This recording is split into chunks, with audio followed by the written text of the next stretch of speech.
جس معاشرے میں لوگ عورت کی عزت نہیں کرتے وہ معاشرہ کبھی بھی کامیاب نہیں ہو سکتی۔ اپنی آنکھوں سے ہم دیکھ رہے ہیں کہ جہاں جہاں دنیا نے اس کلچر کو چھوڑ کر شیطانی اور دجالی کلچر کو اپنایا ہے وہاں عورت زیادہ مظلوم ہو گئی ہے۔ ہم مغرب کو دیکھتے ہیں اور آپ سب دانا بینا لوگ ہیں، کس طرح وہاں ایک عورت مظلوم بن گئی اس لیے کہ وہ ماں باپ کی محبت سے محروم ہو گئی، وہ بھائیوں کی محبت سے محروم ہو گئی، وہ شوہر کی چھتری سے محروم ہو گئی۔ اور یہ جو کہتے ہیں کہ بوائے فرینڈ کا کلچر، لیونگ پارٹنر کا کلچر، گزشتہ دنوں نور مقدم جو اسلام آباد میں عورت کے ساتھ جو کچھ ہوا، ان کا سر ان کے تن سے جدا کر کے جس طرح پوری سوسائٹی کو اداس اور پریشان کر گئے، ہمیں اس بچی سے بڑی ہمدردی ہے، اس لیے کہ اس نئی جدید کلچر نے اس کو یہاں تک لایا تھا۔ لیکن میں کہنا چاہتا ہوں کہ کیا ہم اسی کلچر کو اپنا لیں؟ یہ جو مینار پاکستان میں ایک پاکستانی بچی کے ساتھ جو کچھ ہوا تھا، ہم اسی کلچر کو اپنا لیں یا ہم وہ کلچر اپنا لیں کہ جس کے بارے میں نبی مہربان نے فرمایا ہے کہ ایک وقت آئے گا کہ صنعا سے لے کر حضرموت تک ایک خاتون تنہا سفر کرے گی اور اللہ کے علاوہ اور اس کو کسی کا خوف نہیں ہوگا۔ ہمارے برطانیہ کی ایک عورت نے گزشتہ عرصے میں جب طالبان کی حکومت تھی، رڈلی صاحبہ نے 4 مہینے طالبان کے جیل میں گزارے تھے اور واپس جا کر ایئرپورٹ پر اس نے اسلام قبول کیا تو اس نے یہی ریزن بتایا تھا کہ 4 مہینوں سے میں ان کے کمرے میں تھی اور مجھے خوف تھا کہ یہ لوگ میرے اوپر اور میرے جسم اور میری عزت اور عصمت کا خیال نہیں رکھیں گے۔ لیکن وہ لوگ جب آتے تھے تو اپنے دروازے سے داخل ہو کر کمرے میں روٹی تو رکھتے تھے، چائے تو رکھتے تھے، لیکن میرے سرخ اور سفید چہرے پر نظر ڈالنے کی بجائے وہ دیوار کی طرف دیکھتے تھے۔ اور یہ اندازہ نہیں ہو سکا کہ کسی نوجوان نے آ کر ان 4 سالوں میں میرے چہرے کی طرف اس نے بھرپور دیکھا ہوگا۔ اس نے کہا میں نے اس لیے وہاں ایمان قبول نہیں کیا کہ لوگ مجھے تانا دیں گے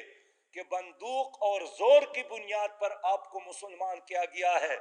لیکن اب میں برطانیہ کے آزاد ماحول میں آ کر ایمان قبول کرتا ہوں اور اشہد ان لا الہ الا اللہ اشہد ان محمد الرسول اللہ کا اعلان کرتی ہوں۔ پاکستان جو ہم اور آپ کا ایک مشترکہ گھر ہے، جو اللہ کی نعمت ہے، جو کروڑوں لوگوں کی جدوجہد کا نتیجہ ہے، جو لاکھوں شہداء کی امانت ہے، لیکن 73 سال گزر گئے، میرا یہ ملک اور آپ کا یہ ملک نہ جغرافیہ محفوظ رہا نہ نظریہ محفوظ رہا، اور اس کا نتیجہ یہی نکلا کہ اس ملک میں نہ مرد محفوظ ہے نہ عورت محفوظ ہے، نہ مظلوم کو عدالتوں میں انصاف ملتا ہے، نہ تعلیم یافتہ اور بغیر تعلیم کے نوجوانوں کو روزگار ملتا ہے،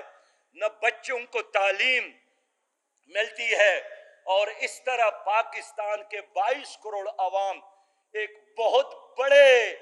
زبردست مشکل سے اس وقت دو چار ہے۔ تبدیلی کے نام پر حکومت بھی قائم ہو گئی اور 3.5 سال بھی مکمل کر گئے۔ کل بھی وزیر اعظم نے فرمایا ہے کہ تبدیلی نہیں آ سکتی، یہ کوئی بٹن تو نہیں ہے کہ میں دبا دوں اور تبدیلی آ جائے گی۔ یہ شکست کا اعتراف ہے، ناکامی ہے۔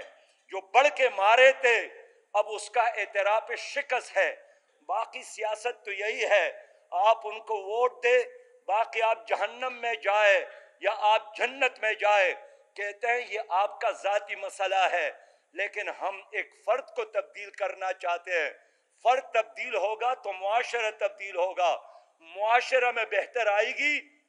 تو حکومت تبدیل ہوگی۔ آج تو یہی ہے کہ اس ملک میں کرپشن ہے، اور صرف مالی کرپشن نہیں ہے،